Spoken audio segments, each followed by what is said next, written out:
How's it Hey, going, everybody? How's it going, everyone? Welcome to the TNA Body Slam Post Show. I'm joined always by the great Io. How you doing, buddy? doing good, man. Can't complain. It's BFG season. That great time of the year to get excited, especially for a TNA fan. Heading their 20th Bound for Glory, actually, too. But also that's it's been pretty fun week, for wrestling entirely, but also for a TNA fan. But yeah, how you doing, buddy? Yeah, I'm great. Like you said, this is TNA again. TNA's been hot, but like right now, it's really heating up because you could call it a WrestleMania. That's whatever. But yeah, this is heating up to be one of the biggest shows of the year, and I think capping off, like I don't know who said it in like one of our group chats, but if you just take all the attendance from TNA this year, they're on a real tear right now, and this should be like another big crowd, which I'm looking forward to. It just always looks better when you have a full crowd, and BFG should be no different. Definitely. Before we just get into everything, just a couple thoughts, like just sum up the show tonight. What'd you think about it? Um, well, I thought honestly, like it kind of like to be honest, going in, I really didn't expect much. Like looking at the card, like I just kind of figured most of it was just going to be built towards this certain Battle for Glory matches, and that's kind of what we got. I thought the main event was alright, Joe and EY, but yeah, there's not really much to kind of from wrestling matches wise, not really much to jot down. But I think the build and vignettes are what kind of like stood out, as we'll get into. So. Yes. Um. Again, we were kind of talking about before we went on. The only thing I would have liked a little bit, I just would have thought coming off of Tuesday's show, it would have been cool if this was live. You know what I mean? Like a live go home show, I think would have added a little bit of extra to it. But again, that doesn't take away from the quality of the show. I thought that the show from that standpoint was really good. But again, I can't wait till again this new TV deal hopefully is on the horizon where we maybe potentially get more live shows. I think live is always better. But with that being said, I just want to before we get into everything, and we have a lot to cover tonight, people. We've got Showdown, we've got TNA Impact results, we've got predictions. Plus, we might get into some other things.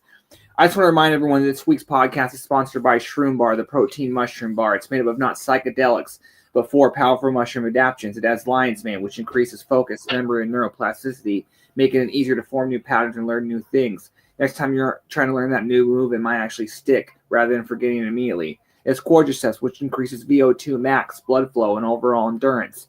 It has reishi, which decreases stress. It has turkey tail, which boosts your immune system, and we all know you're gonna need that on those nasty ass gym mats. On top of all that, it has 12 grams of protein. EatShroomBar.com. Go to Shroombar. Sorry, people. Go to eatshroombar.com and use code BODYSLAM at checkout for 25% off your first order. Okay. Like Okay, I well, mentioned. sorry, real quick, and folks, and in the comments, guys, you can feel free to comment away anything about the show or anything TNA Wrestling Ready for comment away. If you want to ask us questions, please join in the super chat as well. Yes, we would greatly appreciate that. Yes, if you want to get your comment on air, especially if it's not TNA topical, especially for what we're talking about right now, drop us super chat, and of course we're going to read it online. Yeah. Okay, like I said, this was like really TNA's week. I don't want to hear anything otherwise. Like this was a massive week for TNA. It felt like we had 3 shows, 2 of them down, the big one on Sunday. But before we get into TNA Impact, let's talk about that Showdown show.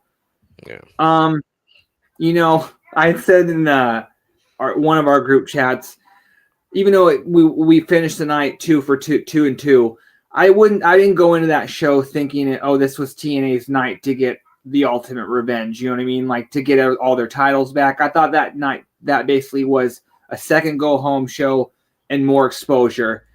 But overall, what did you think about the show? Like in terms of before we get into the results. Showdown. Copy link. Honestly, kind of like everything. It was kind of like the a great way how a crossover show should be. Like Mm-hmm. like so much excitement from both sides, from both you can hear from the crowds. Mm-hmm. When the original event, known as Invasion, was announced, like there was a lot of hype towards it, especially the weeks of like the TNA invading NXT shows, um, the banter on Twitter and this and that. Like, so this has kind of been weeks, and this has kind of been like weeks a Mm-hmm. week's build. So in case like folks are asking, like even questioning how why did they did so well in the ratings, compared to Dynamite, it was because it's been a week's build from the Yes. TNA talent tweeting, from like the from like the storytelling, the titles flipping, switching, da da da and stuff, and then of course the brawls which led up to like Tuesday. So yeah, NXT and TNA, did good well of building up to the showcase. I mean, to the showdown show. So yeah, it was a I mean, I know some might have their opinions on the wrestling matches, but I thought it was I thought it was a fun show, honestly. Like I thought, and they did a good job. Like we'll get into the matches. They did a good job of putting TNA over, most importantly, especially going into Bound for Glory.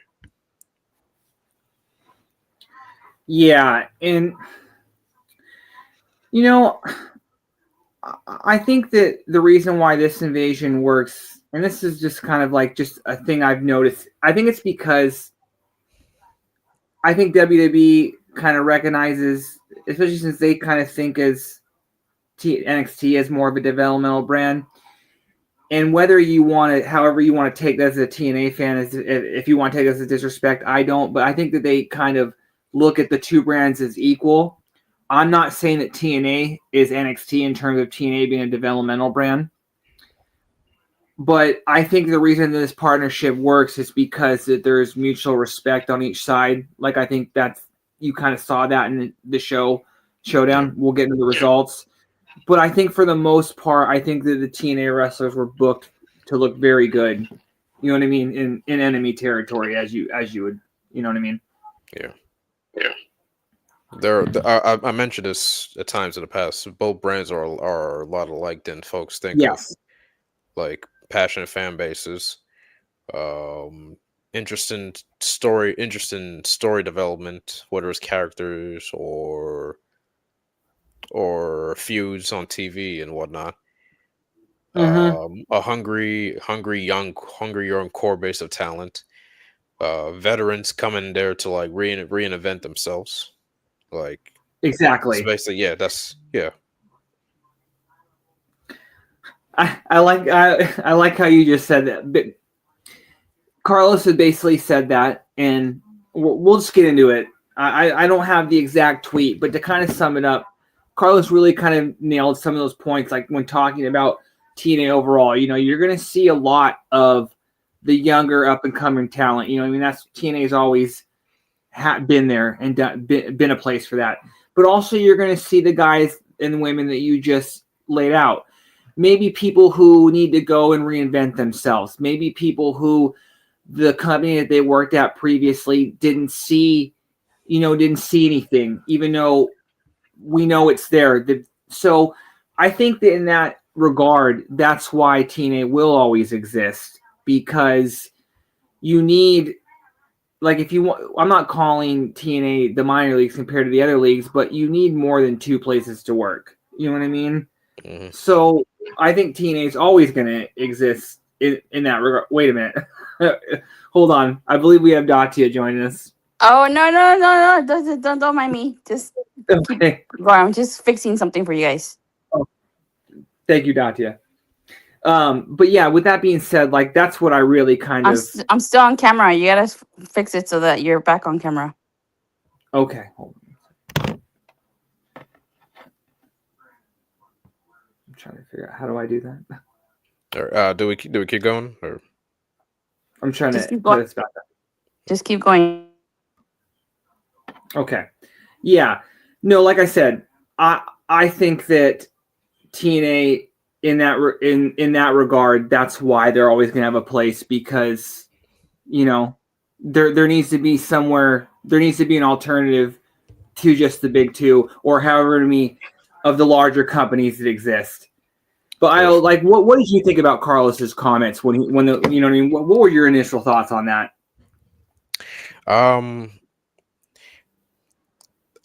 kind of figure like he's being very a transparent type of a person. Like, I Mm-hmm. mean, I mean, I know some. I know some might feel like a little upset, but the thing is, like, he was being very transparent, and he knows, TNA's place. I mean, Mm-hmm. he didn't really kind of like say anything that TNA isn't doing right now. Honestly, like we have been building and growing young talent that have blossomed, obviously to elsewhere, and also we've been a place to reinvent veterans and overlook talent. Like TNA's been doing that for like over 20 years. So Exactly. to me he just became like a transparent. And I think wrestling fans, they're not really used to that. Like they're usually used to guys kind of like blowing smoke up their asses, or saying anything to kind of like parade their product or brand. But at least, yeah, Carlos, I mean, he still is. He's hyping up the brand, but also he's being transparent. That's why You know what? when folks ask him about the TV deal, he always says like patience. He can't really say anything until the dots are crossed and I's are T. So yeah, very impatient and very transparent person. Yeah, you nailed it too, because I kind of like, not kind of like, I appreciate the honesty, the way that, and like laying it all out there, that Carlos kind of like lets the fans know the process. You know what I mean? He's not gonna like basically Yeah, tell you when when the I's are the T's are dotted, the I's are dotted, and the T's are crossed. But he's basically letting you know like what is happening, so fans don't exactly. fall out of the loop. And I do appreciate that. That is cool, because at least it's like letting us know that whether we're far off or not, but like that they're making progress, and like at least they're trying, and like this isn't, you know what I mean. Yeah, So I do appreciate that aspect of it. Like whether how the fans, I mean the haters, run with that narrative, that's not our problem. You know what I mean? So especially with today's wrestling fans, they always want to be updated on any situation. Like no matter if it's good or bad, or if it's any situation, wrestling fans want to be updated. So at mhm, least he's willing to give that transparency, how the word things are at the with the company. exactly. Okay, we got a little sidetracked, but I think we had to Yeah, address that just because it was kind of a big, with all things TNA. Even when they're good, there's always going to be a bad part, and that bad part is, like I just said, the narratives that are created. yeah, You see people grasping on little buzzwords, and then kind of running with it. But let's get into Showdown, which I thought was, again, it wasn't my favorite show, but again, I appreciate just TNA having an extra night. But let's open up with you. I want you to start us out. What did you think about? We opened up with the women's match, the women's 8-way. I thought that was. Oh wait. We started with title versus title. Oh, that's right. That's right. Yeah, Okay, yeah, yeah. yeah. This was we started out with Dark State versus the Hardys. It was a winner take all for the TNA tag team titles and the NXT tag team titles. Again, it was the Hardys versus Dark State. It was Osiris Griffin and Dion Lennox. I want you to start us out with this one, because this probably wasn't this was probably my least favorite match of the night, and it wasn't the Hardys' fault. But what did you think about this match? Yeah, this match was a little rough. I mean, going into it's basically like you got two veterans going up against these young rookies. No offense, so to speak, but yeah, of course I figure, yeah, the chemistry was kind of off, really, for the most part, especially that one where Jeff sold this clothesline or big boot or whatnot, I forget, and then the other guy, Cyrus Griffin, just kind of leg dropped himself, I guess, or some sort. But yeah, it was the camera. Yeah, the chemistry was kind of wolf. But yeah, for the most part, yeah, the crowd, was hyped. Obviously, it's the Hardys. Everyone's gonna get hyped for the Hardys, and it was good. Added bonus having Team 3D in the crowd. That's to build towards the match Sunday. But yeah, not really much about the match. You're only just towards the fin. Oh yeah, I forgot. Before the match began, yeah, the Hardys got attacked by all 4 members of Dark State, but then they fought them off, and then onto the match. Pretty sloppy match, but yeah, for the most part, yeah, it was. The crowd was behind it, and of course, the big moment obviously was them getting the win. The Hardys, now TNA and NXT tag team champions. So yeah, TNA finally got NXT title. And it's I believe it's the first where a non-contracted WWE talent has won WWE gold, which is pretty cool in itself. So yeah, what was your thoughts when that moment happened?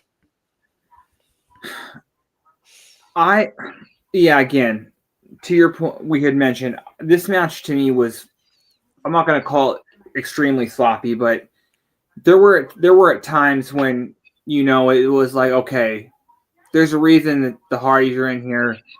And then at other points, I was also thinking, I don't know why they're having Dark State being champions right now, especially kind of like learning on the job.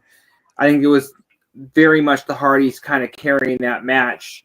I also find it funny too that I saw more of Mara Sade's, and I wouldn't call it a botch because I thought that the recovery was very quick on the feet. I saw more people sharing that than I saw the missed kick in this match. But quick on Dark State, like, dude, you can tell that there's talent there. Shout out to our guy Kyle in our group chat. Who's always shouting out Shaquan Sugars, who definitely stands out to me as the most talented of the 4. But it's not like the other 3 are scrubs. Like, I always was a fan of Deion Lennox. I haven't seen much of Cutler James and Osiris Griffin. But like, it's not. They were set to fail on day one because they just gave them the same old wash repeat type gimmick. Like, whether it's the masks, the surrounding the ring, like, I feel bad for them because I don't know why they would give people with talent and they're trying to do something with a tired gimmick. You know what I mean? Like, everyone's just going to call them Shield. You know what I mean? You hear the retribution jokes. It's like, You know what I mean? There's talent there. You know what I mean? Like, it wasn't like they had Deion Lennox and Osiris Griffin were bad in this match. There was just a couple things where you could tell that they're pretty green, but in no way, shape, or form do I think that the members of Dark State are terrible. Just the group is not good. Mm-hmm.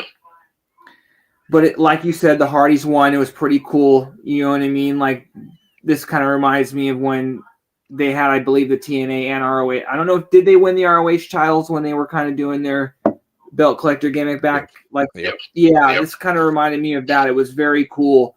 And really, just how we said Kalani should be champ just based on experience, even though it's a different brand. Who else but the Hardys? Because it should have the NXT title, like, except maybe Fraxian, but I don't even think they're on NXT anymore. Yeah. I wanted to know if there was a set of championships that TNA was going to attain. Is going to be the NXT titles.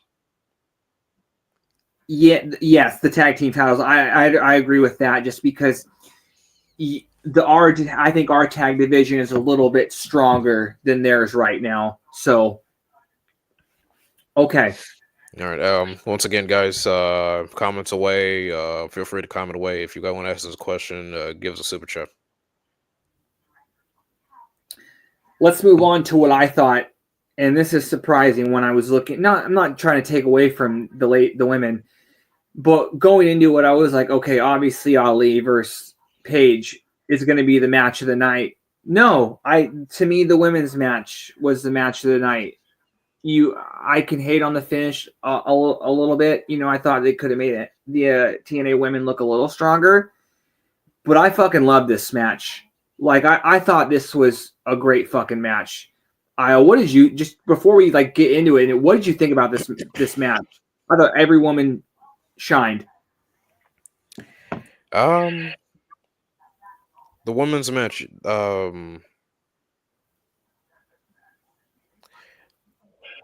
mean, the women's match kind of served its purpose.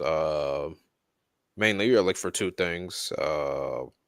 From the NXT side, showing how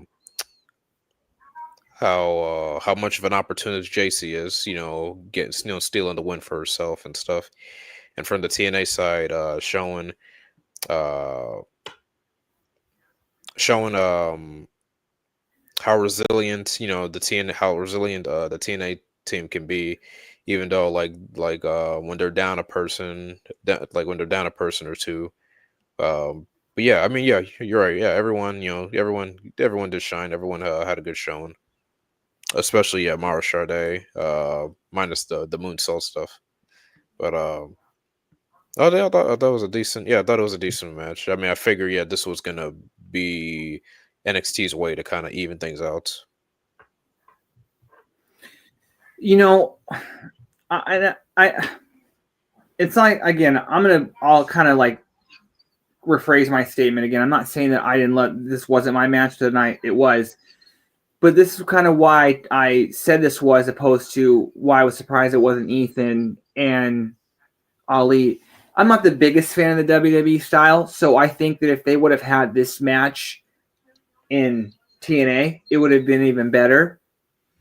But yeah, no, I thought for Mara Sade looked really good. I thought that I was happy for the Inspiration, who I think really got to show that WWE kind of like dropped the ball on them, just in terms of, I don't know why they're not still there. They feel like a really prototypical WWE women's tag team, especially in current WWE. I thought Sol Ruka was my MVP of the match, besides Kalani. Again, I think me and you always talk about, I think they're the two standouts from that crop of women that they brought in, like those new tryouts. Yeah, no, I thought Sol looked amazing. Kalani as well. But I really enjoyed this match. I thought it for what it was very fun. Yeah, Sol was one of the MVPs of that match. Definitely, and I kind of hope we get more of her in TNA, just because as long as this relationship's going, I hope we get to see some of her in TNA. I don't know. I think she's had one match or maybe two, but yeah, more of Sol Ruka, please. Yeah. Any final thoughts on this match before we move on? That's about it. Yeah, this was basically to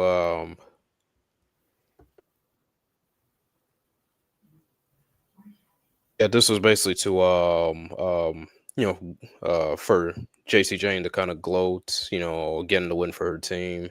And it showed how resilient the champion Kalani is, putting up good efforts, gets 3-on-1 for a bit and 2-on-1. Yeah, what's surprising, I mean, I guess you can't say it's surprising. Yeah, the NXT crowd was calling Kalani a traitor, which I thought was pretty funny. And I always thought too, like a few years back, this would probably been a lot different, because he would have like actual knockouts, against going up against WWE women. That's kind of been like a fantasy match for wrestling fans for quite a while. But at least we got it in some parts. So yeah, there's that. Io, thank you for not letting me move on before you mentioned that. I even fucking wrote that down. Yeah, that really pissed me off, the TNA trade. I mean the trader comments, because I also thought that Kalani addressed. The whole time they're saying that, I was like, so wait a minute. We got Booker all the time talking about checks and championships. Winning a championship gives you more checks. So why would Kalani turn down an opportunity, a title match, even if it's another brand? It's like she talked about on tonight's show. I'm not going to ruin the whole segment. But Kalani talks about tonight, like uplifting the brand, uplifting the title, and talking about to Indy, like what was she not going to do? Take that opportunity. So I was really pissed off them calling them or her a traitor. It's almost like they need I was pissed off about that, and just like they need to retire the what chant. We'll get into that later, but that chant needs to go in wrestling. Like that really bothered me tonight too.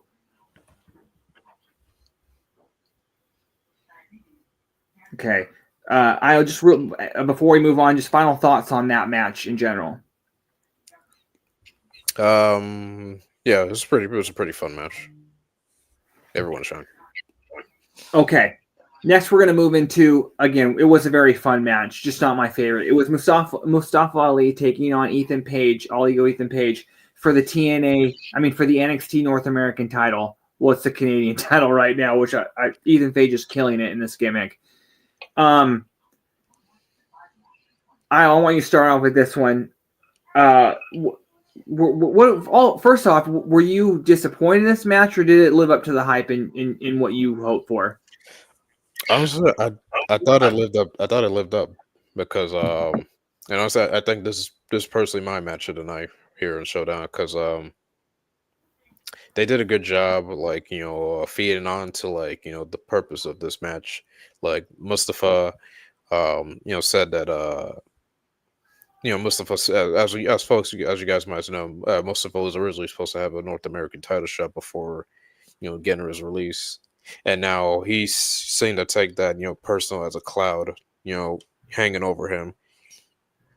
So of course, there's a lot of interest, into that match. And of course, Ethan Page being the cocky North American champion. So it made a good mix of two different competitors. So, but yeah, the match definitely lived up. I mean, Mustafa, what more can be said of the guy? He's an incredible talent that just goes out, balls to the wall and stuff. And I thought it was a pretty good. I thought they told a good story. And at times, yeah, there were times where I thought Mustafa could win, especially during the near falls and stuff. But they told a good story, especially towards the end. When Ethan pushed Mustafa off the top rope, and somehow Mustafa's leg got caught into the cords, the commentator cords, and then Ethan was able to capitalize with this finisher and then the 1-2-3. So yeah, I thought the match was pretty good. What did you think?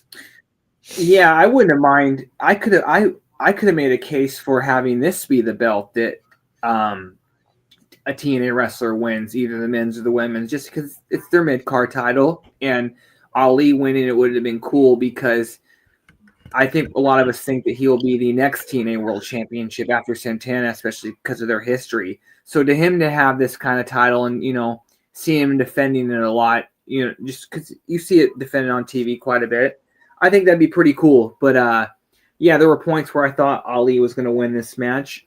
Real quick shout out to Vic Joseph. The guy was clever all night. He was talked about Ali was looking for some retribution. Yeah, I chuckled at that. I was like, God damn, Vic, you're killing it. Yeah, no. And then Booker T talking. They were just really good on commentary, and it's funny.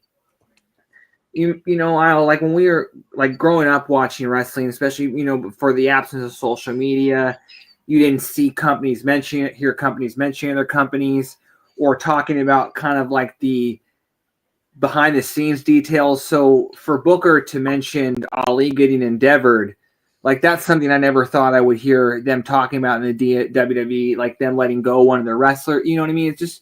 We're just in a really different time in wrestling. You know what I mean? With the things that they'll add into comment. It was very real life. This storyline, this match. You know what I mean? Yeah. I remember Mustafa talking about how Shawn Michaels always kind of believed in him and what he was presenting that the main roster didn't give him the chance to. So you can tell you can tell this is Mustafa getting a second chance to kind of wrap some loose ends, so to speak, getting this title shot, and then showing the WWE viewers, how much he's changed, how much he's different. because the Mustafa, like we know, he's a completely different guy than the WWE fans think of Mustafa when he was there. So yeah, this was a good showcase for all sides. I love it how Shawn Michaels like when you hear about someone being a Shawn Michaels guy, it's always like people that I'm like, I bet you Shawn sees a little of himself in them, because it's not like Shawn was in a time when he was undersized, in a time when there were giants. You know what I mean? Like, definitely doesn't matter now, but like, Carmelo's a Shawn guy. You know what I mean? You hear like him liking Ali. It's like, I respect Shawn for that. You know what I mean? Like, he's trying to put guys in position to succeed. They're in the land of giants. These aren't big men. You know what I mean? So, and did they? I don't know if this was ever wasn't it a thing? Wasn't Ali supposed to be in the Kofi spot? Basically, was Ali supposed to Yeah. get that? Is that what like they kind of alluded to as well? Like Booker said that he failed to win the Money in the Bank, and that I believe Kofi won that, right? The year that Ali Elimination. Yeah. Elimination Chamber. Yeah, Mustafa was supposed to be in the Elimination Chamber. But then yeah, Kofi took the spot instead. I like Yeah. how they're running with that narrative too, because that was kind of always a thing too. Like when that happened, we're like, okay, especially when Ali was with Retribution, like we're like, Ali was supposed to get a bigger push than he was getting. You know what I mean? Like I was like, God damn, because even like Vic saying like, I don't want to call him curse. This is his words. Like I thought that they did a very good job telling that whole story of that match. Mm-hmm. Okay. Next, we're going to move on to the main event. It was the men's 8-way match. I thought this was, again, this is like a tale of two matches. I thought it was a little bit different than the women, because I think that they had a different story to tell. But I thought this was fun as well. I liked it. And I also think it was very funny, going back to the women's matches real quick. Everyone kind of speculated that the special guest referees, Jordan and Joe, were going to play a bigger part, but they really didn't. They were just kind of called it down the middle. This match was fun. I think it served its purpose. Everyone, got to show a little bit. The Trick walking out part, I definitely am fine with that, because Trick the whole time they've been kind of, Trick's in it for himself. So why would he be, why would he be a team player? But this was fun. You know what I mean? I was fine with this match. Definitely. This was a fun main event for Showdown. It definitely I'm glad they put over TNA big. Having Moose and Santana being the sole survivors in this one. From the NXT side, it builds like towards a potential feud between Trick Williams and Ricky Saints, because Trick literally just walked away from the match and stuff. So it kind of shows where pretty much shows where his allegiance stands. As Matthew Smith mentioned, Trick is too selfish. Trick showed his allegiance. Like he not only, despite being TNA champ, he don't care about TNA, and despite being an NXT guy, he don't care about NXT. So but for at least for credit to Ricky Saints, he managed to put up a good effort. He eliminated 2 guys, and it But this honestly, I figure this was the match that TNA needed to win, especially if we're gonna close out this big crossover show big and stuff. 2-2, which is pretty fine. Everyone had 2-2. Both sides had a good showing. As you saw at the end, Ava and Santino shaking hands after. So everyone's all good. But this was a very fun match. Miles Bourne showing out, Leon Slater showing out, Javon showing out. Also, we also need to mention throughout the whole week, people were asking where does Joe Hendry and Jordan Grace's allegiance stands like, are they gonna turn or da da da and stuff? So that didn't happen. So, which pretty much shows, they're TNA no matter where they go. So, but yeah, Yeah. the main event was fun. I enjoyed it. Yeah, it's just very funny. Like, I think that more so with the Joe one, like, if anything, it would have made sense for Jordan to turn or do something, just because, like, I think it would have called for it, just because, like, the fact that the NXT women didn't want her, the TNA women didn't look to her, especially since they added an NXT wrestler, even though she is the champion in Kalani. But Joe turning, that wouldn't have made sense. It's just funny because, like, I think they want Joe to turn just because he's WWE bound, even though he's technically still in TNA. I don't know what more people want. You know what I mean? Yeah. Like, especially the fans still love him there. He had probably the most monstrous pop of the night. So, in the TNA side. But yeah, this was a fun match. I'm glad that the refs didn't get involved. But yeah, it was fun. Yeah, fun show. Yeah. Okay.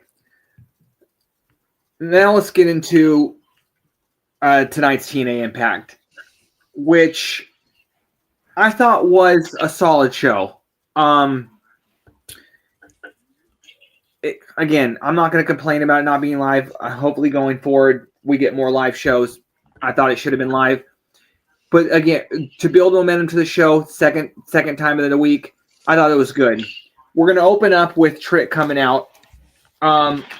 Trick is just so in his element as a heel. I hope that we get this Trick when they transition him to the main roster, because I think this Trick Williams will make it on the main roster. You don't have to do as much as a heel. I mean, it's a baby face. I once heard someone comment and say, like, someone say heels shouldn't be doing cool shit in the ring, and that's exactly true. I don't want to see Trick go out there and try to get 5-6 star match. Trick's a heel. He should be winning.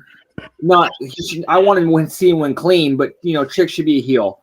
But Trick comes out just basically, I like how he's got the all denim on, the Canadian tuxedo. I thought that was pretty fly. I always laugh when someone has got that look on.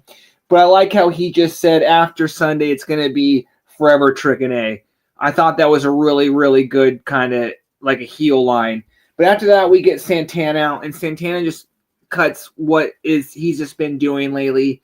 He's become he's put it all together as a babyface. You're not going to boo this man. You know what I mean? You want to cheer for Santana. What do you think about this opening segment, Al? Yeah, this was a very, very good segment, and a great way to kind of really cap off this build towards these two guys. Shout out to Trick.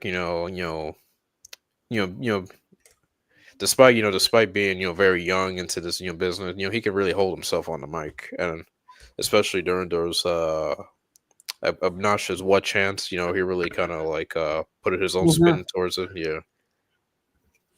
Oh, I hated that. Yeah. How is it possible that? I was just gonna say, how is it possible that one of the most popular wrestlers of all time, Stone Cold Steve Austin, managed to fucking get such a terrible chant over? And I guess it worked for when he was wrestling. But why can't he come out and say, I'm sure the fans would listen to him and say, and if he told him to shut the hell up and stop doing that. Yeah. But that bothered me so much. But sorry, I'll continue. To this day, he still kind of Austin still says he still regrets those what chants and stuff. Yeah. But yeah, this was a good way for you to build towards the match, and we're gonna talk a lot about Santana after really kind of he really shot the nail down about how this and I like that saying where he says he's gonna beat it. Trick is bound for development and stuff. Yeah. I didn't hear that. That's a good line. That's a fucking really good line. Let me just, before we move on, let me just say too, like, whether the people criticizing why Trick is holding this belt, why Trick's like a world champ, I think like how they always talk about like for every a great hero needs a great villain, like counterpart. Like I think that the feud that Trick's having with Santana has been very good. I think that there's such obviously they're heel and face, but they're such polar opposites like in this personality wise. So this storyline that just it fits and it's really worked together. And the longer it goes on, I especially think if Sunday happens the way we hope it happens, I think it will kind of erase everybody bitching and moaning that Santana didn't win at Slammiversary. And, just because they thought it should happen because they want to see wrestlers win in their hometown and not lose. But I think this storyline has been near perfect. So good for TNA for not doing like what the fans kind of wanted. And this has been brilliant. So that's all I kind of wanted to say. Yeah. Okay. Yeah. Let's move on to this was kind of this was weird because they showed a lot of this. There was a Tessa segment and they showed a lot of what Tessa had already said last week, but kind of spliced in new comments from Gia. Like the stuff that they were showing with Tessa was the same stuff with her and like Alicia in the back. I mean, not Alicia, Victoria, just kind of talking about basically Gia taking her ball and going home, finding a new coach, like in Mike Jackson, blah, blah, blah, blah. But then we got to Gia, and I thought Gia came out very fiery, especially the line just about Tessa burning all the bridges. And once again, I don't know what to expect from Gia in the ring wise. I don't think I've ever seen her wrestle. I know she does occasionally on the indies. But if this is the plan going forward, Gia definitely, character-wise, there's something there. So I hope that this match isn't terrible, just for the sake of, because I'm hoping that Gia becomes a wrestler. But what do you think about this, Kyle?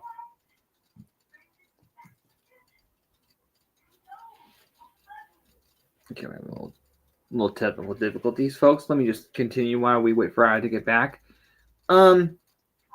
Yeah, like I said,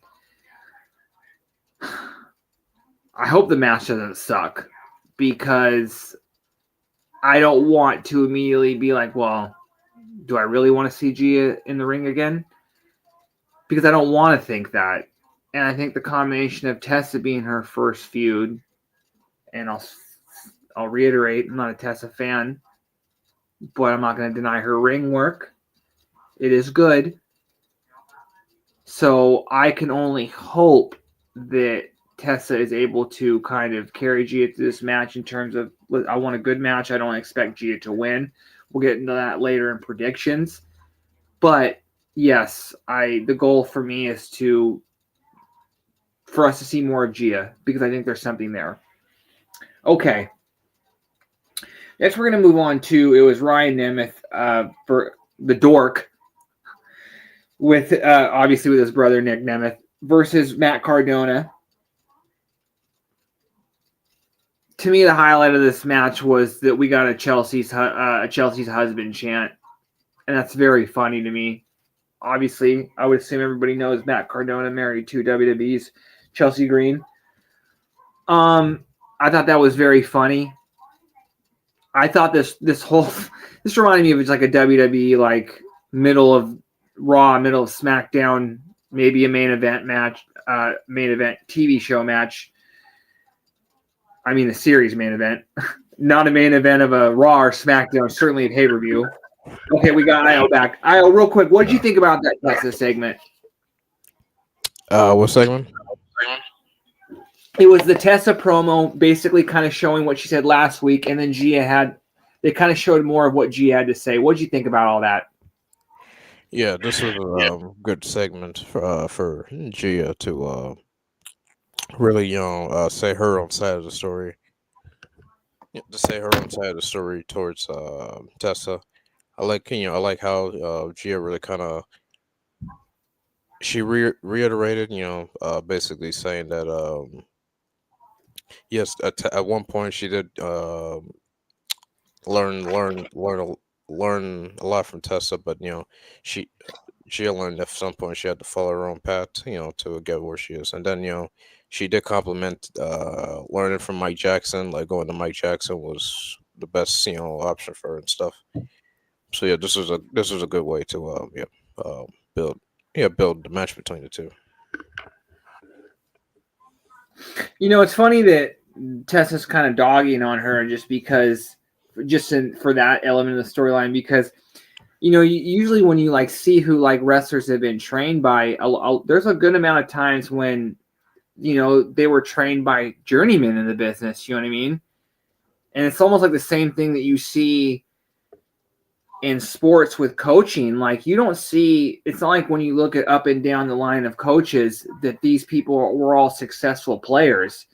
A lot of them were journeymen, you know what I mean? Bounced around, but that doesn't mean that they weren't pros, you know what I mean? Or that they don't have a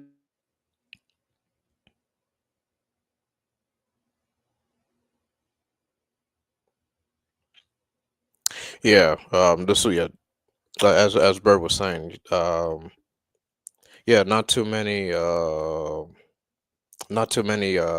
journeymen around us. So this was kind of way to kind of really exemplify why these two are very different. Um, and like how personal this match is. Heading to Bound for Glory as Tessa. She's overlooking Gia. You know. Oh, way overlooking Gia, like not in her league, like it's pathetic. She's sharing the ring with her, and like for Gia, Oh, this is sorry. What were we saying now? Oh, I was continuing on why this Gia Tessa match is important like Yeah. for both sides. Yeah. No, yeah, I think it's very important just because I think that and again, Tessa, I think, has an important job just in terms of like if they're gonna go.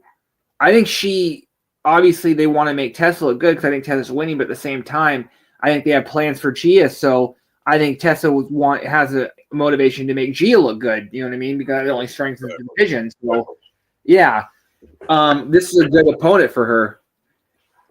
Okay, was also getting to the Ryan Emmett and Matt Cardona match. And I mentioned, did you notice the Chelsea's husband comment? Yeah. I thought that was very funny. That cracked me up. It did. I thought this was, again, for what it was, this just kind of seems to be a feud going on. We didn't mention it, but Matt Cardona did have a little segment on NXT where Ava Ken basically just said, like, almost like we can't get rid of this guy. You know what I mean? Like he's everywhere. He's always ready, like he said. So this, for what it is, the Cardona seems to be having something with the Nemesis right now. Whatever, it's fine. Matt was able to get the win after Ryan was ejected. Matt was able to capitalize on it. He got the win.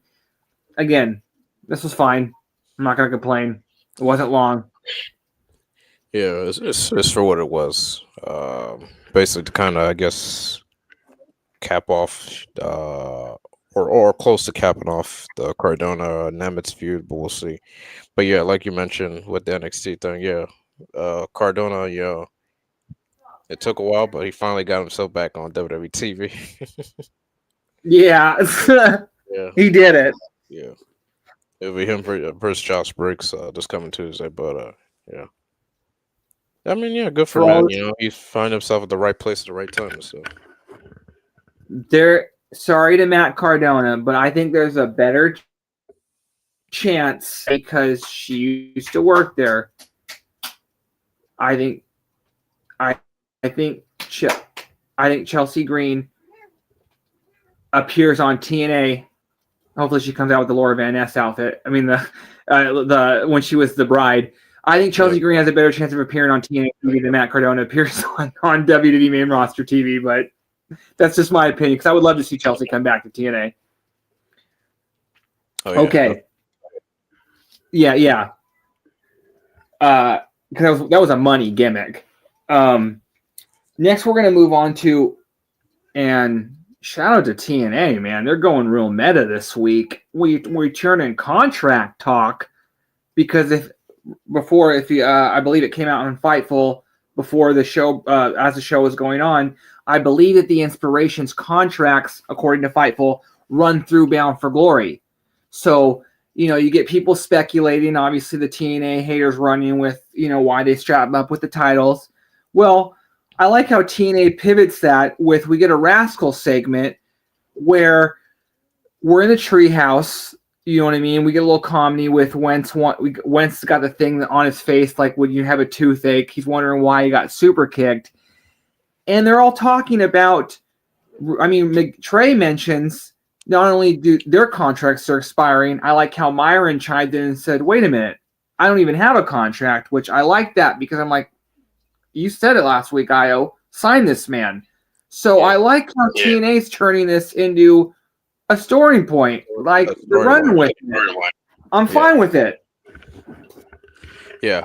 Also, by the way, guys, feel free to comment and give us a super chat if you want us to answer your questions. Yeah, you're right, bro. This was to I like how to they kind of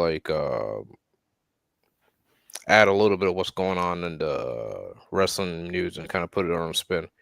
So Fightful Select reported that the Inspiration's current deal it's up after Bound for Glory, but Sean Rossap noted that they are still in negotiations, and TNA and our buddy Gerard Yoki mentioned like they're actually Corey too in our chat mentioned that TNA is very confident that they're gonna re-sign them or extend them or so to speak. So not too much to worry or pressure from or the Inspirations part. For the Rascals, this is kind of surprising too, but like you mentioned, they normally TNA doesn't do this. I know that for a fact. TNA doesn't really do the whole contract expiring, this and that, unless they actually have the intention of re-signing you. So I feel like that's what the Rascals are kind of playing on. Especially like, hey, we gotta turn things up a notch and So keep an eye on the Rascals, folks. As to what's next for those three, especially on TNA. Timing's everything, and I find it funny that with the whispers and the rumors of this new TNA TV money coming in, we get all this contract talk. It's funny, you know what I mean? This is just like when a player outperforms their contract. Like maybe, these players, these guys are looking to get more money here. You know what I'm saying? So them signing new deals around the time when TNA is getting ready for a hopeful new money coming in, that makes sense to me. So if these people were signed, as soon as this all happens, if it coincides with TNA getting a new TV deal, I want these people rolling up in like brand new cars, like, you know what I mean? Like back in the day, like new limos, like they just got a bunch of money, you know what I mean? Because I do think a lot of these people TNA will retain, you know what I mean? Because I think that we kind of all alluded to, like TNA seems like, and I think they've mentioned that like that's what their goal is to be able to retain more of their talent. So I don't see any of these people going anywhere. You know what I mean? Especially, I don't think TNA would have put the belts on the Inspiration if they planned on losing them. Exactly. Right. Okay. Next, we're going to go into what I thought was probably...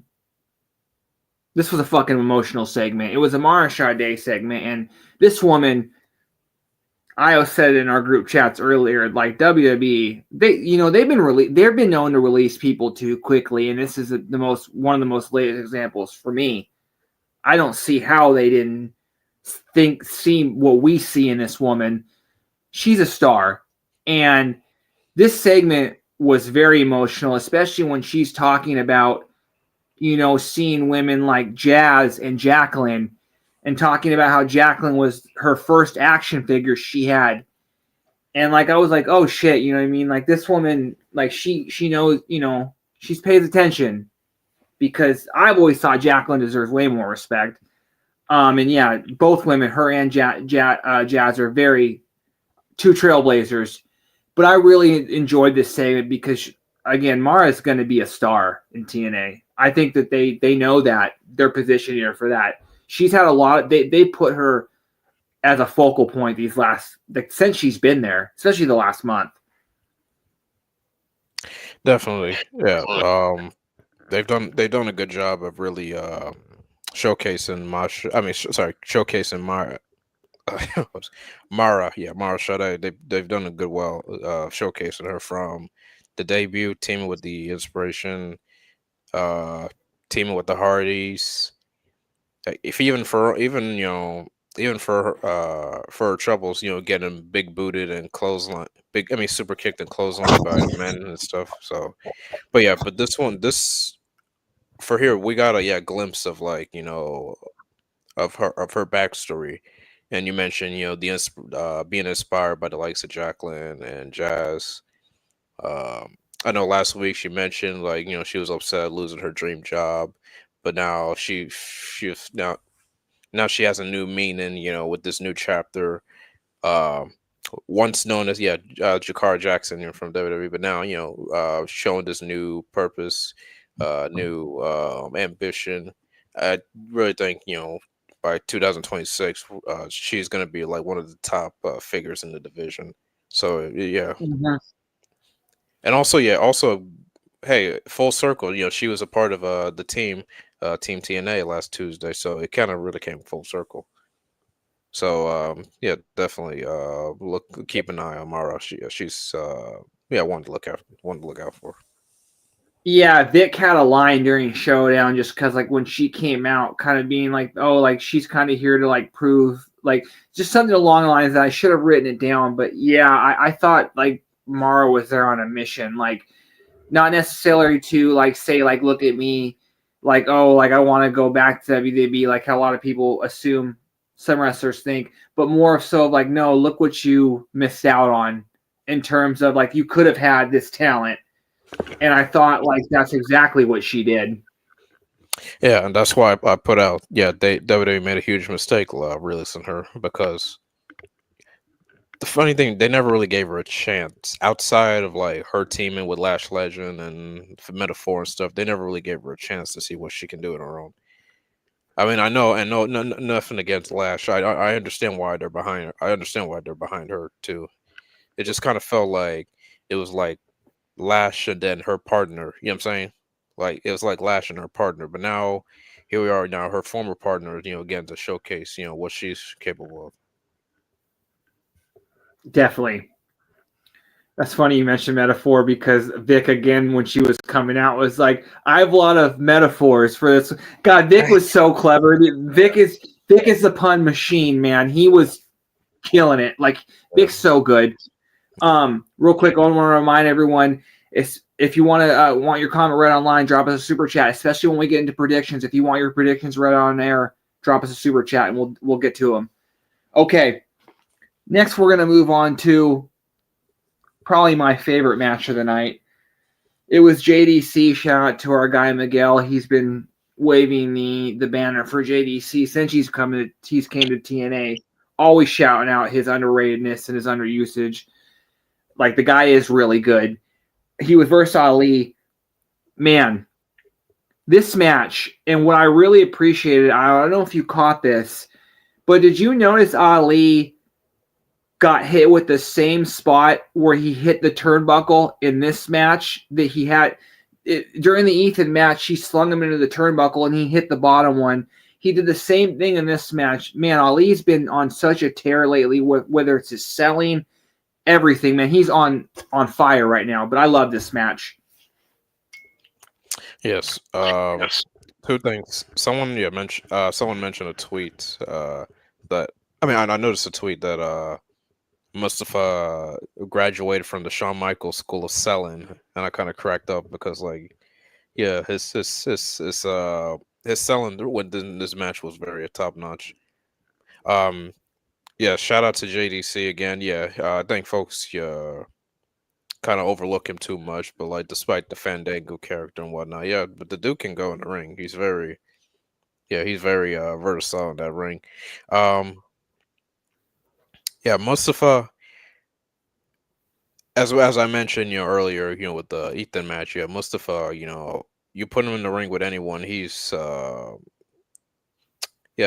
do the best he can to like put on a good match, put on a good showing, either make the opponent look good.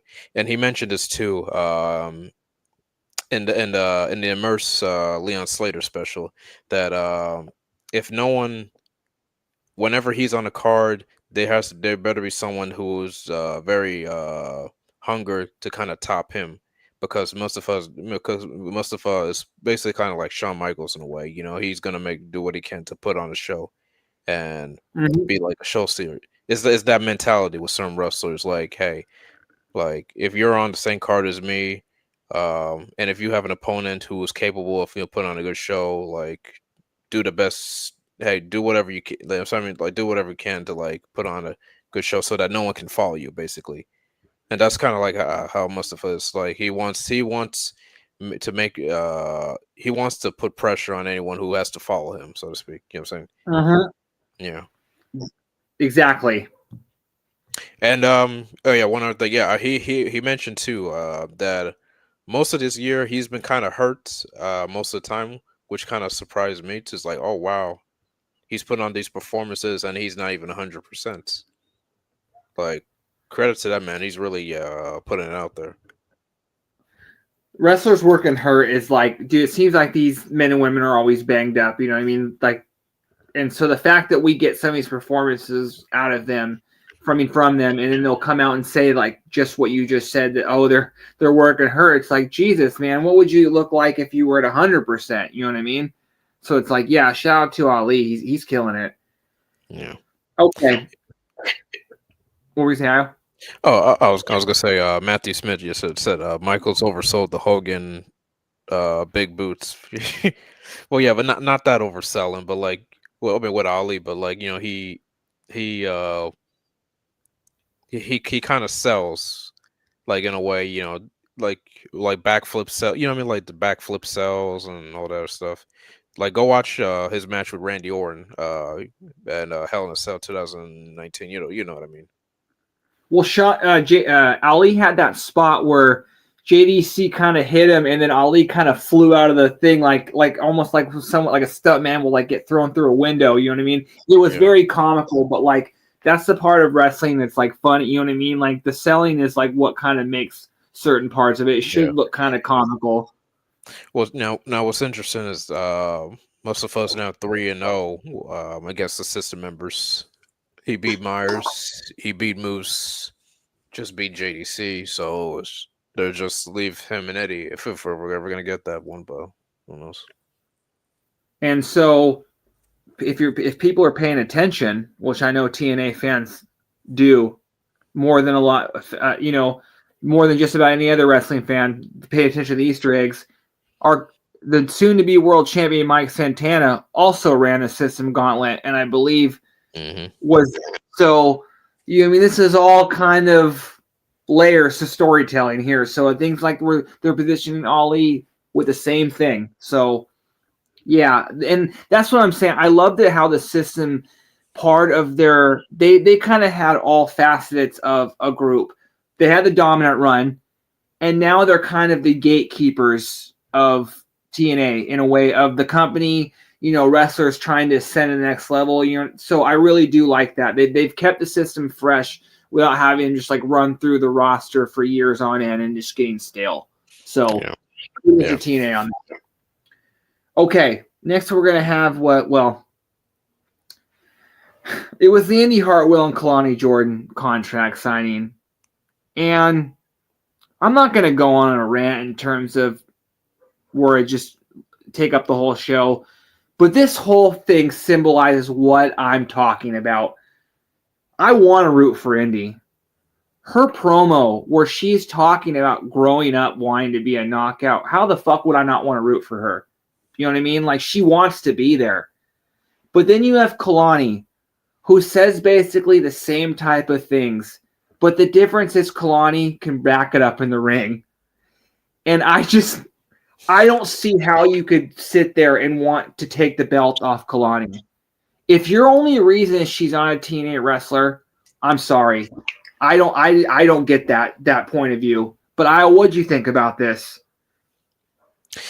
Yeah, this is where it makes it difficult to predict this match, which we'll get into later. But yeah, I agree with you. But like Indy, she's a sentimental underdog here, I guess you could say. Well, I mean, Uh-huh. actually, to be honest, both women are underdogs here. Yes. When you really look at it, um, yeah, Indy, coming in with a lot to prove, want to realize her dream, being a TNA fan and whatnot. Kalani Jordan, coming in, in NXT, no one really kind of like took notice of her until they saw what she can do, and then of course being the first women's NXT North American champion, and never looking back after that. Um, yeah, I agree. Both women, very different, but like same ambitions, you could say. Um, I know, like when she won the belt back at Victory Road, we all had our own opinions and that, but like for the most part, she's kind of done well, like standing out. No pun intended. But and she mentioned Kalani, yeah, Kalani. She mentioned like she wants to represent both brands. Like she's not Trick Williams, where she's just gonna bash TNA and whatnot. So there's a part of me. Well, I mean, first of all, I'll say yeah, both women, but mostly Kalani did a good job with the promo. Surprised, yeah, but I mean, yeah, surprised none really happened after that. Oh yeah, we also got to point out, yeah, the personal concierge, stuck his nose in earlier before with the whole rematch thing with the Elegance brand, which we'll get into later. But yeah, for the knockouts, the world title match, it's gonna be interesting. Yeah, it's gonna be interesting. What happens next because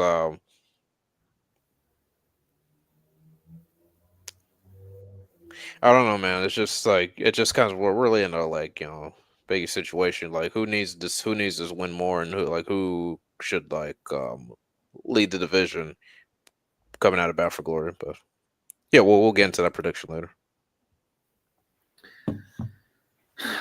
Yeah. Again, it's like I said, like I think that I think that what helps like a title is like not legacy, but just like aura in a sense is like you having somebody going out there not only defending it, but like carrying themselves as a champion. I don't think Indy can't do that eventually, but I just think right now we should have Kalani carry the championship for a little bit. And also, I like that they basically came out. They've talked about how she's kind of like a protege of Ash. I thought they've done a very good job, like ingratiating like Kalani, especially too. Like, how can you not root for her? She's talking about she wants to uplift the title, uplift women's wrestling. Like, again, she's saying the same things Indy's saying, but I just know the performance I'm going to get out of Kalani. And those are of the two, I want to watch Kalani's matches more as of right now. Again, I'm not hating on Indy. I'm not trying to hate on Indy. I'm just saying that, like, we hear all the time not everyone can be world champion. That should be the case. So, again, we're gonna move on for now, especially because we're gonna get into our predictions in a little bit. But let's move on to we had a quick Leon Slater segment, and I think this guy week in and week out kind of proves that he's not just a guy who's going to go out there and do a bunch of high flying moves. You know what I mean? He can cut a promo. And I think the more he lets you into his life and him growing up, I think he just proves more that he's going to be a top babyface, at least for the next 10 years in TNA. So what'd you think about this, Io? Yeah, I'm glad too they gave him the spotlight to kind of promote his match with Javon Evans. And yeah, like you mentioned, yeah, he's he's being showcased in a way where he could possibly lead this company in the future and this and that. But yeah, Yeah, I'm glad they show. Yeah, I'm glad NXT was able to kind of showcase Leon Slater real quick as to building up to this match with Javon. So yeah, this was a good one. Definitely. And yeah, I'm looking forward to that match. Again, that's an easy. If you look at it, that might be the match of the night. But I think that there's actually a few options for match of the night contenders, especially when we get looking at the card, which we're going to get into. But first, we got to get into our main event of the night, which it was Eric Young versus Joe Henry. Two things because I want Io to go first. One, Joe Henry, while he's still with TNA, keeps proving why he's a commodity. Again, I mentioned huge fucking pop. The TNA fans still love him. They're still paying to see him. So why wouldn't TNA keep using him since they're paying him? So until he is, until his name is Joe Hendries or whatever WWE is going to change it to so they can trademark it, he's still a TNA wrestler. It still says TNA when he comes out on NXT. It still says his name is from TNA when he's on WWE. So calm down. But this was EY and Old Man Eric Young versus Joe Henry. I like this. Typical street fight. You had Joe Henry out in the white pants in the street clothes. Yeah. Again, I fucking love Eric Young. If you're a TNA fan, I would think of course you love Eric Young. This is a fun match. Really solid main event. What'd you think? Yeah, this was a good way to cap off the go home show. These two, I was just watching it back. These two were just these two brawl all around the arena from the stage to the crowd and up into the stands.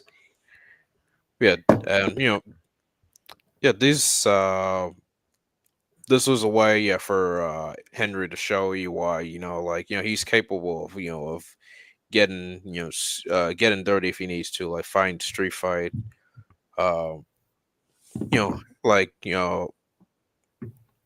like hey I can beat you, or at least attempt to beat you at your own game and whatnot and stuff. Because of course, when you're going up against the EY, EY is very kind of intact individual. So, but yeah, this was a good. Yeah, also I like I like him wearing the white pants. That was a cool. That was a cool notice too. Good main event. Yeah, a lot of weapons were involved. Yeah. Yeah, a lot of good sequence around it too. Of course, leading to like when Joe it seemed like he was going to finish EY off until EY gave him the low blow that hit him with the power driver onto the chair. It's interesting because right now both guys are not scheduled. I mean, both guys are not scheduled a match for Sunday's pay per view, so it'll be interesting what both men do next, especially Hendry. I mean, I guess obviously, where we think it's leading to, but like, yeah, it'll be interesting what's next, especially for Eric Young right now. So, but this is a good match. Every time I watch Eric Young, the thing I always think too is like I was like, man, he does so many things that I don't think people ever say. Oh man, Eric, that like his elbow drop off the top is underrated. Like it's so clean. Like his pile driver, like it always looks so like good. Like man, Eric Young's so good. Like he's another one. He's a first ballot. He'll walk into the Hall of Fame. You know what I mean? Like he's another one of those like cornerstone guys. Okay. Like I mentioned, EY gets the win. I again, while we're paying Joe, I don't expect him to win any like big time feuds. I think he's gonna be putting people over until his way out, which that's usually what you should do. But yeah, no, this was a fun. I would expect them to maybe have one more match, the rubber match. You know what I mean? Best of 3, just kind of in terms of that kind of booking, whatever that match may be. But yeah, no, I was fine with it. Again, this was a solid show. Way to send us home to go to BFG. again, this is a stat card. We're going to get into it in a second, but before we do, I have final thoughts on the show. Yeah. This was a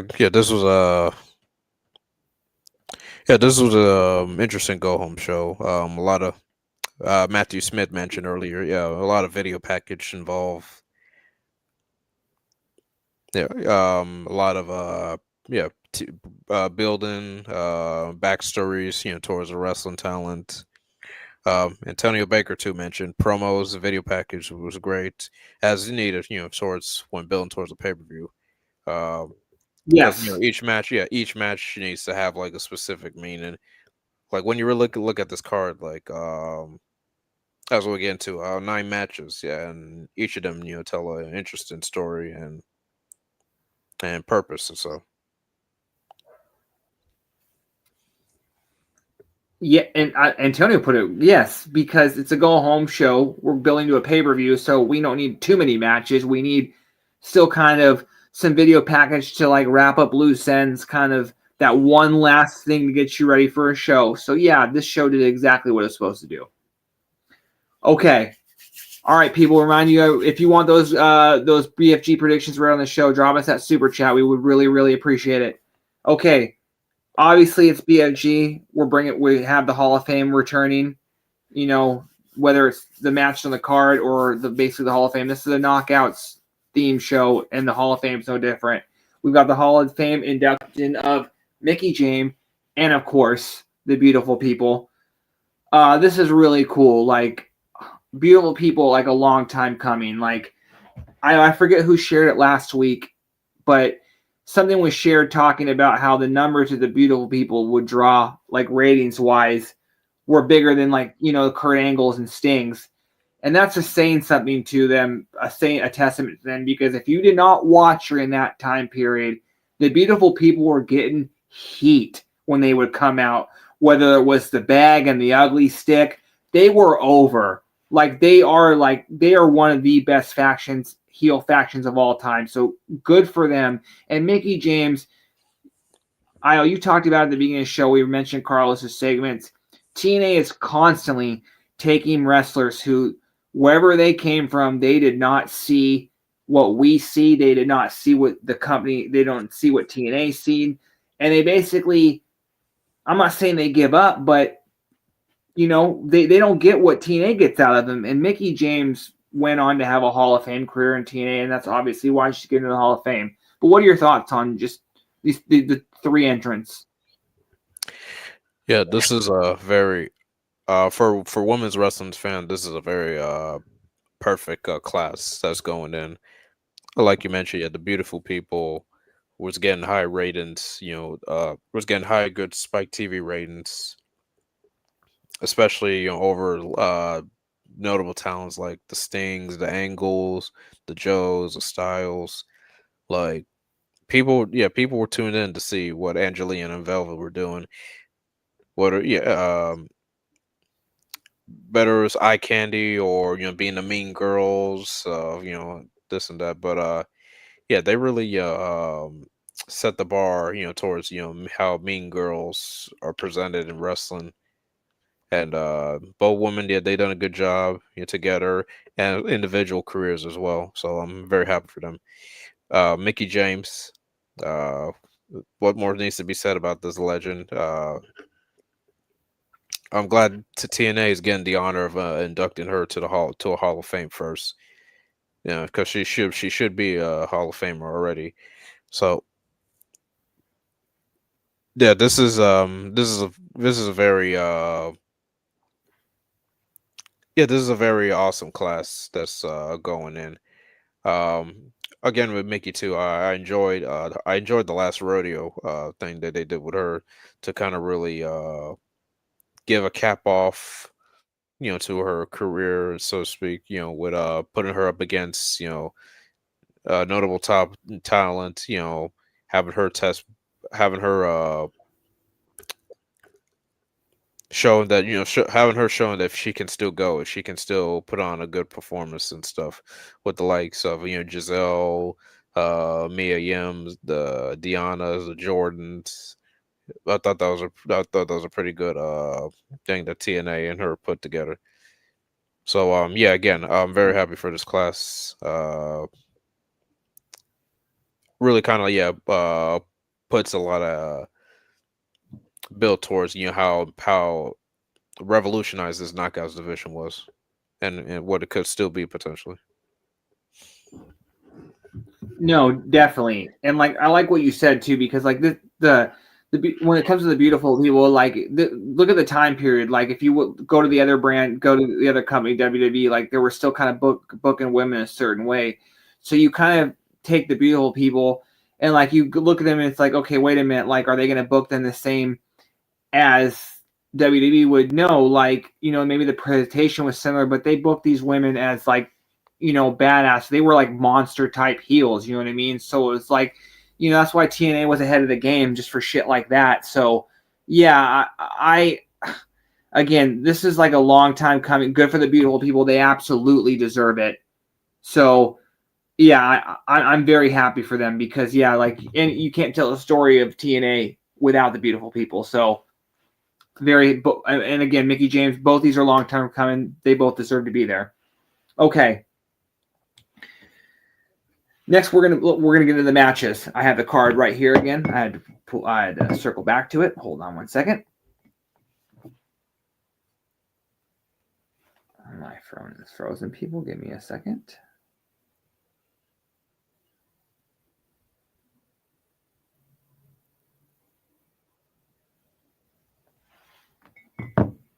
Okay. Next, we're gonna move into the match. Let's start off with the Call Your Shot Gauntlet. Do you happen to have the list of participants for this? Let me see real quick.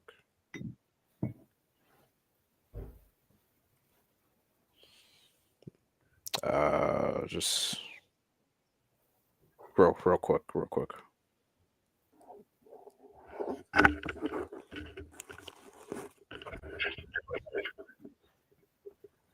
All right, real quick. Yeah. As we know, Mance Warner, Lane Lee, Zaya Brookside, Okay. Hometown Down, Matt Cardona, Mara Sade, Eric Young, Cedric Alexander, AJ Francis, and the Nemitz so far. Okay. I would think maybe we would see the Rascals in there just because they talked about not having. Yeah. Okay. I think the Rascals or maybe one of them, if I remember, but we'll see. And it seems like a certain YouTube influencer might try to. Oh, that's right. That's right. Yeah. Brandon dude. For those who watch Pro Wrestling Revolver, yeah, that Brandon dude. I forgot his last yes. name. Yeah, he might be in it. I already saw Tommy Dreamer and Carl Silva, tweeting about it and stuff. So we'll see. I'm gonna go with Mance just because I would like to see Mance win this. I want to kind of see him. Oh, Danny Luna too. Sorry, Danny Luna. Oh yes, yeah. I'd like to see Mance win. I just think I think that because I want to kind of see him as like that next one that they build up. But yeah, my prediction is Mance. What about you? I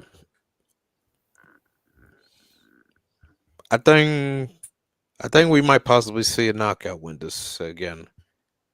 Because like when you think about it, like Lee, we have a knockout who's starting to match off with Lee, so you can tell like some knockouts are going to get some ring time in it, and so I figure if there's one knockout who probably win, I think probably Danny Luna to really kind of build it, because to really kind of build into like this mean streak, this heel streak that she's on right now. Not happy that she didn't qualify. I mean that she didn't advance to the knockouts title match. Victory Road and Bound for Glory, and upset like someone like Indy Hartwell, is in that position. So imagine if she has to call your shot, and kind of really uses that to like be a disruptor for the knockouts title match, which we'll get into later. So Yeah, I'm gonna go with Danny Luna. Yes. Wait and wait a minute. Is the call your shot? Do you have to? Do they change it in TNA as well? Where you kind of have to announce your match, or is there cash ins? There's a cash in. Any champion, anytime. Well, I'm calling it now. If Danny wins, we will see a repeat of the Moose situation and Josh.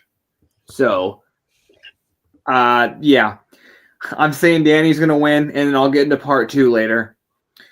Okay, next we're going to get into the Knockouts World Tag Team Title match. It's going to be a rematch. We have the Inspiration, Cassie Lee and Jessie McKay, the champions, taking on the Elegance brand of Heather by Elegance and M by Elegance. I think just because they're kind of working this in there, I think the Inspiration retains. They're working the contract thing into this. They aren't, but the internet is. Inspiration win. Yeah, since that they just won the titles last week, it'd be wild if they just drop it instantly that quick. So for now, I'm gonna go Yes. Inspiration. Okay. Next, we're going to move into the international title match. We have, well, it's basically the return match. I guess you would call it the rematch for Steve Macklin taking on newly crowned champion, the king of TNA, Bulgarian. I want you to start us off with this one.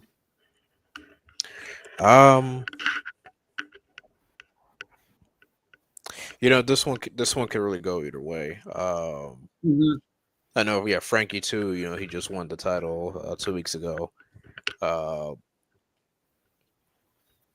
a lot of factors. He could retain with some shenanigans, stuff, and possibly have Jake something around because he still has that alliance with Jake.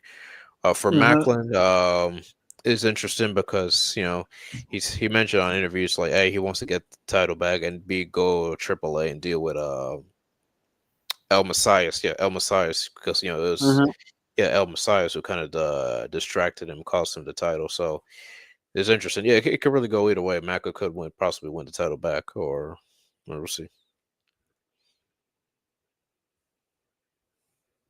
So I'm gonna go with Frankie.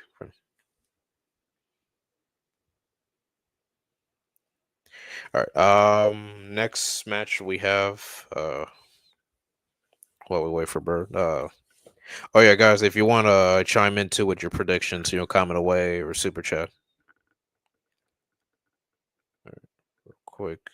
Next match we have the long-awaited feud: Tessa Blanchard versus Gia Miller. Oh no, there you go, right. Sorry about that. I had to sit out for a second. I think Kazarian wins just because no need to take the title off him right now. I think this is kind of his, not reward, but just kind of, I think he deserves a run with that title, a long run. Macklin don't need a title right now. There's other feuds that they can do with him non-title before they kind of position him back into the world title scene. So yeah, I'm going with Kazarian. Yeah. But continue. What was the next match? What would we have? Oh, we had Tessa and Gia. Tessa and Gia. Okay. Yeah, I'm torn on this one, so I want you to take this one because I think I know where my head's going, but I'm not sure. What do you think? I mean, originally, I would go with Tessa, like no question, because I mean, Gia doesn't really have like an advantage over her, but this is pro wrestling. But this is pro wrestling. Now that I learned that, yeah, Jody's gonna be in her corner. So we might see a lot of interference and shenanigans. So I'm gonna go with Tessa because for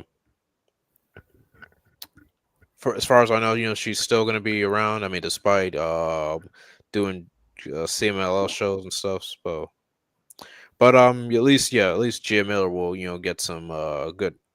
At least Gia Miller will get some good shots in, or so. I think that's what kind of matters. Like, yeah, I mean, basically it's kind of like this whole thing, like standing up to the bully, like where yeah, basically Tessa's the bully here. And she is standing up to her, getting her shots in, and then of course, we'll see what happens at the end. But yeah, I do think. Well, on my, I always kind of thought Tesla was going to win. It's more just what I was thinking. How much they're going to let Gia get in offensive wise. I think there'll be a couple hope spots in terms of we're trying to make Gia into something, but ultimate at the end of the day, Tessa will win this match, and I expect this feud to continue after this. So Tessa will get the first one. Maybe Gia will eventually get one if depending on how long it goes. But yeah, I'm picking Tessa. Okay. Next, we're going to get into where we really start getting into the potential matches of the night. We got our hardcore war. It is Order 4, Mustafa Ali, Josh Alexander. Oh, sorry, real quick. I expect it to be a one and done between Tessa and Gia. Oh, really? Okay. I don't think it has much juice to be. To be honest, I don't think it has much juice to be a feud. I think it's just a one and done. Yeah, I can see a situation where Gia ends up turning heel and joining a faction with Tessa. Whatever they have going with her and Victoria. But yeah, no, I can see that too. That makes actually more sense. Okay, we're going it's hardcore war. Mustafa Ali, Jason Hotch, John Schuyler, Agent Zero, and Tasha Steeles versus the System, Moose, JDC, not Matt Cardona, Eddie Edwards, Brian Myers, and Alicia Edwards. What are you thinking on this one, Isle? Yeah, this one's very interesting because this is a match where both factions have a lot to prove. There's a one where main faction warfare between the top two factions. I think Mustafa is gonna start this match off because usually this is kind of this is equivalent it's basically like the War Games match without the cage. So you'll need someone who's gonna be there throughout the match. It's a cross between either Mustafa or Jason Hotch. Either of those two can go for the whole match. But who I think wins, it can be we'll see. So for the System, they'll at least still have a claim, they'll still have a claim of where they are, and as far as a top faction TNA. Or whereas Order 4, this will only continue building Mustafa into the world title picture. But as we see in a couple of weeks, Order 4 has been getting the best of the System. Multiple. Well, Mustafa and crew has been getting the best of the System at times. So yeah, it could go either way. I'm gonna go with the System because they lost the main advantage. So at some point they're gonna have to get their comeuppance. Sorry. They're going to get a victory out of this war. Yeah, because I think that they're going to trade Ali getting singles victories for System getting maybe a few tag wins and then this big win tonight. Yeah. Only really the System.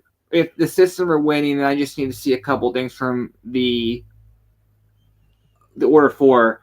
Like you said, I definitely think Ali being there the whole time, you know what I mean? Kind of the quarterback of the group, obviously the leader. But since they have the man advantage, obviously that means as heels, I want to see when each heel comes out fresh, just them actually getting to add to that advantage in terms of, shining as well. But the last thing I just want to see when it comes down to Agent Zero, which I expect him to enter last, I hope that he just comes in and continues to wreck shop like we saw tonight. He is the dominant. He is the X Factor. He is their secret weapon. He's their Weapon X. He's their second coming to Joe Dorian. I want to see him come out there and just dominate. He seems to have Moose's number. and I think we'll be heading towards. I think we're heading towards that match soon, which I'm looking forward to that one. So yeah, like, and again, I'm excited for this new type of match. It's basically, like you said, War Games out the cage. It's not that big of a deal, but yeah, this will be fun. I got the system winning as well. Okay, next we're gonna move into, so we can get into my part 2. We have our Knockouts World Title match. It's gonna be your champion. It's our champion Kalani Jordan taking on Indy Hartwell. I'll keep this short and sweet. I've got Indy winning because I have Danny winning after you convinced me. Danny's coming out and channeling her. She's going to think to herself, what would Moose do? Well, you come out there and you screw Indy, Josh Alexander, Hartwell by taking the belt from her. Indy can still lay claim that she was the champion. They can still technically crown her as champion, but it ultimately goes to Danny, which I think a lot of people will be happy about. I'm going with Indy Hartwell winning, Danny winning after that. What are you thinking, Isle? This one can go a lot. This one can go a lot of 3 ways. I mentioned. Kalani just won the belt, so I wouldn't be surprised if she retains. Indy, of course, fulfilling her, childhood dream and whatnot. But also, you got to factor in Danny because her and Indy still has, they still have their own subtle issues. So I wouldn't be surprised if she gets her into involved here. But for now, I'm going to go with Kalani retaining. I think that's a stronger possibility than what I'm suggesting, just because I do think that is a card that could be played, just because I think there's a lot of meat left with Kalani as champion. But the only reason I think that it works with Indy losing the way I said is because it's almost the same situation as Santana, where it's not like we've been seeing Indy trying to chase this title for months. So, a year, maybe 6 months to a year-long build of her trying to rise to win that title again, I think could be good. Okay. Next, we're going to move on to which should be the match of the night. I want to see this.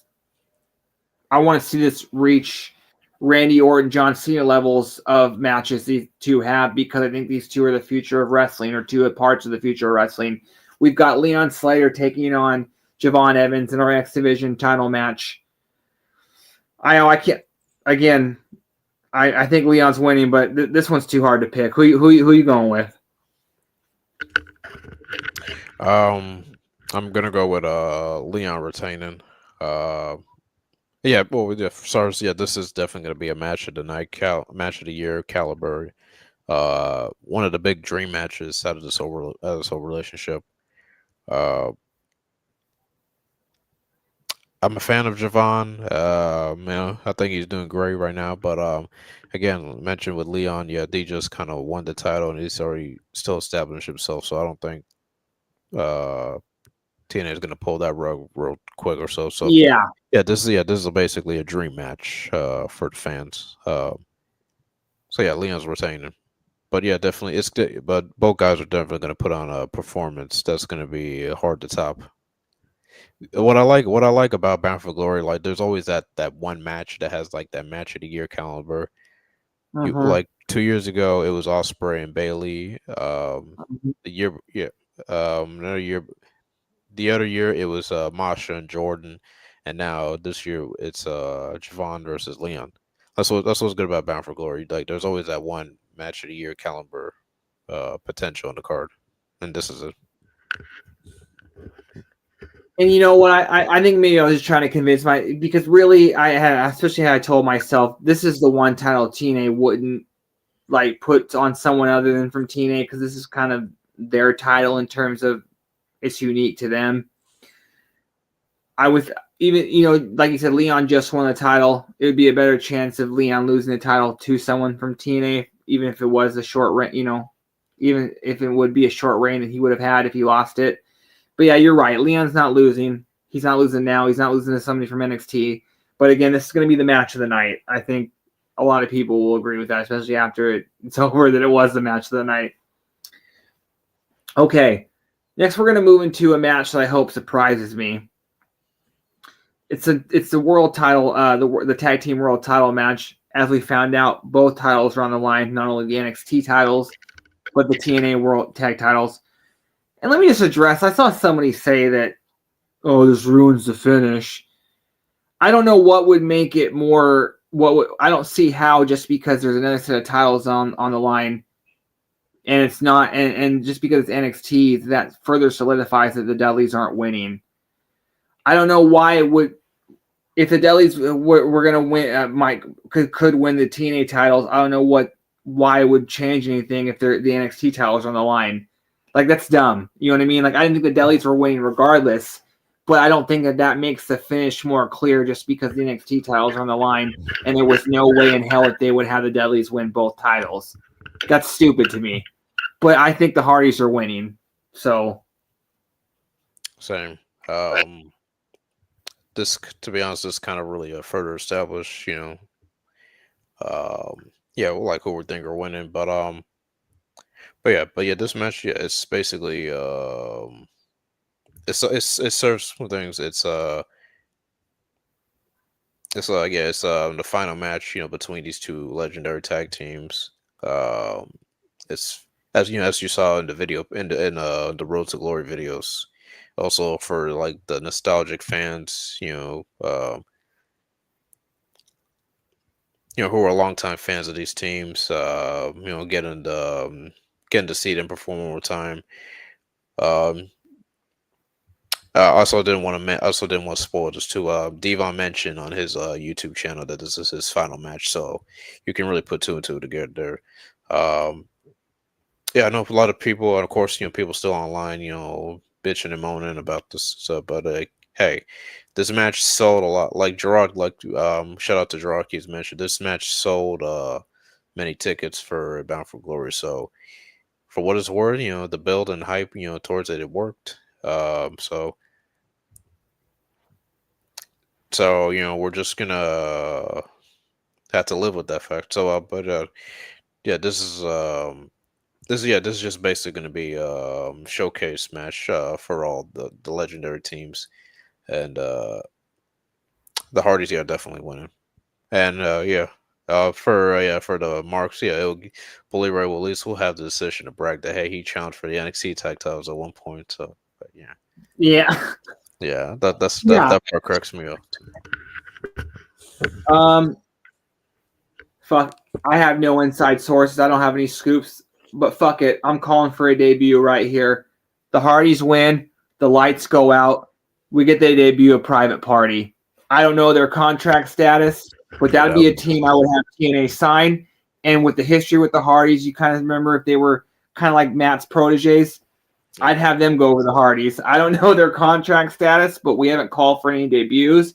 But I definitely think we're going to see some surprises at BFG. And I think this would be a good place for one.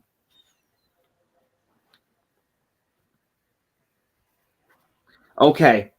And by the way, have you heard anything? Are they free agents? Are they still signed to Private Party? They're free agents as far as I remember. Okay. That would be a hell of a debut. Okay. Last but not least, the world title match. And I know people are like, God damn it, they better not have Trick Loot win. I don't think it's happening, people, but of course, let's get into it. We got the world title match. Trick Williams taking on Santana. Let's hear it. What happens? Who wins? Spin the block. 1, 2, 3. This is I know folks still have ill feelings towards Slammiversary and stuff, but I mentioned it was always meant to be 1-on-1 between Trick and Santana. Mm-hmm. And to their credit, they done a great job. I think we all got to admit done a great job extending that feud from the NXT appearances, from the beatdowns, from the verbal promo battles between the two, and of course the video packages of Santana, Trick, running down the brand. the title upside down. Everything has led up to this. Everything has led up to this match, October the 12th. And first part, Trick has done a great job being the heel antagonist world champion that TNA honestly needed for a long time, since Moose, or probably for a long time. And Mhm. also, it also kind of serves purpose. Like, hey, like they did right with an outsider holding the world title, building it towards the conquering hero return, bringing it back. So it all led up to this. So yeah, but yeah, this was a great job. Both guys, very different, but for the long run, both guys really complete each other in terms of this build. Santana, trying to overcome, making promises to the fans and his daughter, achieving this dream. Trick Williams, the braggadocious champion, very very high self self confidence of himself, to even point where he even walked out of his own brand's team last Tuesday. But yeah, this is going to be a very good way to cap off the pay per view. With Santana closing out as the brand new TNA World Champion. Bert? Yeah, and again, I wasn't bothered by just. I think the only people who were upset about Slammiversary are the ones like myself who just kind of made it seem in their head that like it was a unwritten law that Santana had to win that night. You know what I mean? Like this is going to be just as sweet. You know what I mean? Just because he lost in his hometown. Also, wrestling fans acting like that's a new concept. I've seen people lose in their hometown a few times. You know what I mean? Like I think one that comes to mind, I believe Bailey lost in her hometown a few years ago, and I remember how pissed people were about that. Yeah, Santana's winning. It's going to be a sweet moment. Crown him as champion. I think all the TNA fans are going to rejoice. This is going to be good. And I'm looking forward to BFG. This should be the show of the year. This is arguably the biggest show of the year. They're talking. I don't know what the attendance is at yet, but they're hoping for a big number. Something something similar to Slammiversary of what I think I saw. We probably get to over 6,000 or so, probably over 6,000. Who knows? Might get to 7,000. Depends. I would say probably 6,000, but yeah, it'll still be a monumental accomplishment, because yeah. And as a TNA fan, you have to be encouraged by those numbers and the ticket sale trajectory of this year, and have to be happy where TNA is going, because this has been a great year for them, like attendance wise, views wise, like they are on the up and come up. So yeah, TNA's killing it right now. So, and it's completely deserved. With that being said, do you have any final thoughts? Anything else you would like to say? Like, do you have any? Do you think we get any surprises tomorrow? Who do you think debuts, if any? We might definitely get to some prize entrance from the Call Your Shots. Yes. Might definitely get a surprise announcement leading towards something for next year's. Yes. Yeah. Like something for next year. We'll probably get an announcement. That's all I can say. But definitely should be a fun show, top to bottom. I also would say that I could definitely see some NXT people not only in the Call Your Shot gauntlet, but just kind of inserting themselves into a feud. So going forward, so we gotta also, even though we haven't even had BFG yet, we want to set up for, I believe, Final Resolution. What's the November show? Is it Against All Odds? Turning Point. Turning Point, yes. So again, there is 2 shows the rest of the year. We still kind of want to finish the year out strong, so I could see some seeds being planted for the next show. But yeah, I do see some debuts in the Call Your Shot gauntlet. Hopefully, we get maybe a little bit more. But again, whether we get it or not, we all kind of have faith that we know something big is on the horizon. But with that being said, I want to thank everyone for joining. I want to thank Io as always for joining. Want to let everyone know to make sure that you guys like and subscribe to get notified of whenever we go live, whenever the many great people at Body Slam go live. Make sure to join us here on. We should be here for you Sunday after the show. If something happens, we'll let you all know. We'll let you know. We'll probably most likely be going live on Monday if something happens. But the goal is Sunday. Make sure you guys tune to BFG. We're going to be live tweeting. And with that being said, I want to thank you all and have a good night. Take it easy.